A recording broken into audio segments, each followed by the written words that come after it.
নমস্কার, কলকাতা টিভির পর্দায় আপনাদের স্বাগত। সঙ্গে রয়েছি আমি ঈশিতা।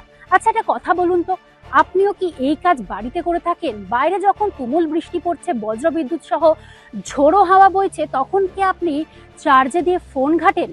তাহলে এই কাজ ভুলেও আর কোনোদিনও করবেন না, কারণ তাহলে আপনারও কিন্তু হতে পারে এই মর্মান্তিক পরিণতি।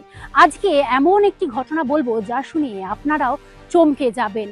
সম্প্রতি এই যে টানা লাগাতার বৃষ্টির জেরে রাজ্য সরকারের তরফ থেকে কিন্তু বারবার নির্দেশ দেওয়া হয়েছে যে কোনো ব্যক্তি বা কেউ যাতে বজ্রবিদ্যুৎ সহ বৃষ্টিপাতের সময় বাড়িতে চার্জ দিয়ে ফোন না ঘাটে।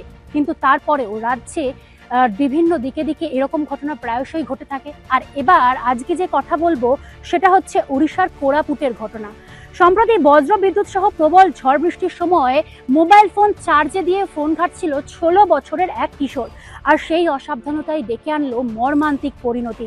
বিদ্যুৎস্পৃষ্ট হয়ে প্রাণ গেল 16 বছরের ওই কিশোরের। ঘটনায় পরিবারের রীতিমতো শোকের ছায়া। স্থানীয় বাসিন্দারা তারা কি জানাচ্ছেন? তারা জানাচ্ছে ঘটনার সময় এলাকায় প্রবল ঝড় বৃষ্টির পাশাপাশি ঘন ঘন বজ্রপাত হচ্ছিল।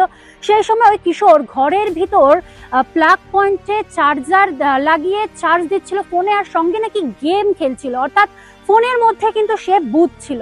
আচমকাই সেই সময় বাড়ির ওপর বা সংলগ্ন এলাকায় বিকট শব্দে বজ্রপাত হয়।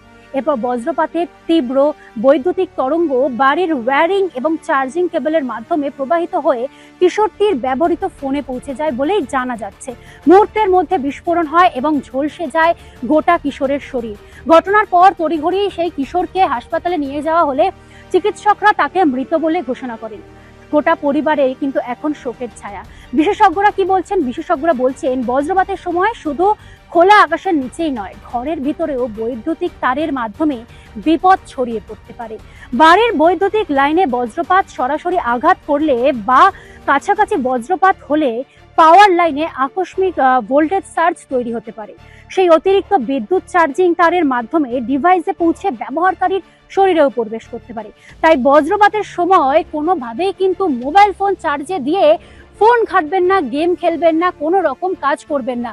মোবাইল ফোন থেকে কিন্তু বজ্রপাতের সময় দূরে থাকুন। এমনকি ঘরের কোনো বৈদ্যুতিক যন্ত্র যেরকম হচ্ছে এসি, টিভি, ফ্রিজ, কোনো কিছুই কিন্তু সার্কিট ওই প্লাগ কিন্তু লাগিয়ে রাখবেন না, সমস্ত কিন্তু খুলে রাখবেন।